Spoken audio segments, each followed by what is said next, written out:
Hello everybody, welcome back to my little piece of paradise here in West Manitoba. It was flippin' beautiful this morning. So I'm like, I'll make my video later, I'll make it later. Then all of a sudden, we got all this gray stuff. It's coming in, and it's coming in from a few different angles. So I'm thinking I'd better hurry up and wander around the garden here, show you guys kind of what I've been up to, you know what I'm saying? Yesterday was a glorious sunny day, so I spent it breaking my back for most of the afternoon, and finally turned to the compost. I'm taking in there shouldn't be too much fresh dog poop, don't worry about it.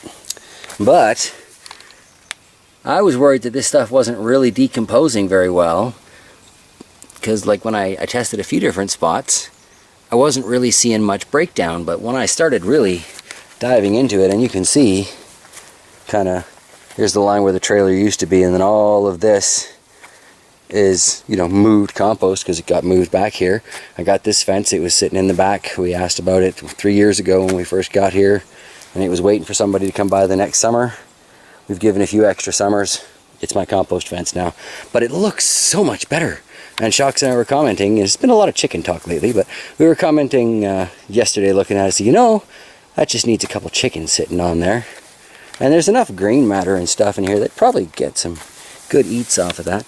Now I did find the old compost thermometer that I was using for the fish tank for so many years, so that might in fact be broken. But we will see. I'll kind of monitor that as I add some greens to it. Looks like it could use some greens in there, surprisingly. So yeah, this might actually be working better than I thought, and as silly as it is, I'm proud of my compost. So I thought I would share it with you guys because, well, it's a garden community. We're here to celebrate each other's successes, regardless of how tiny. And around my garden, it's about celebrating tiny successes. If you've seen how small most of my pepper plants are, it's tragic, you know? But let's look at something else I'm kind of working on with, well, compost and yard waste. I got around to moving those 2 future no-dig beds that, well, it was the box for our inversion table. It lasted a whopping 24 hours, if even that long in the house, before it had some sort of gardening future. I was going to put garlic in here. I think I've already told you guys this though, but I'm going to go with potatoes. I like this particular location for them. Should get a decent amount of sun. A lot of people do well with potatoes around here, so yeah, I'd like to give that a go. Let's see, up over here in the squash bag, little acorn squash, you'll notice is now on a log. It's getting to be a little more visible, so I figured sure, we'll elevate it. I'm not seeing any negative effects from using the logs to lift that spaghetti squash. So I think this is a habit I'm going to continue on with probably for many years. This, however, multi-squash, one planter, I'm not doing that again. But I will be lifting them with firewood logs. Surprising numbers of cobs starting on the corn.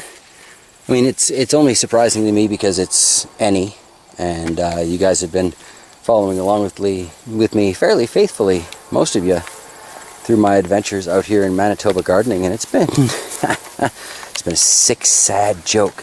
But I'm getting better. I'm getting used to the climate. I'm getting used to the environment. Starting to figure out when I need to plant things, what I need to mulch, learning about spacing. Yeah, I wouldn't say I'm getting good yet, but I'm getting better.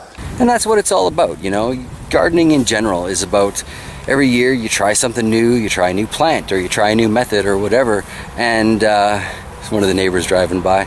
I love waving at the neighbors as they drive by. To me, that's one of those definitive small town acts that you just don't get in the city. You're probably hearing that train off in the distance too. Technically, Shocks timed it. It takes 35 seconds to get from our house down to the train track for those train videos that she does on her, I don't know if that's on Char Wilcox or Shocks the Muse, but she does lots of those train videos because they're quite interesting. And actually a lot of the graffiti that goes through town and stops here in town is actually qualifies as art. I mean, most of it's just crap, but a lot of it is amazing stuff. So yeah, I kind of don't mind when we're, oh hey, time to go check for the train. On that note, or that one, I'm going to wrap it up today, guys. Thank you so much for joining me on a Tuesday look around the garden.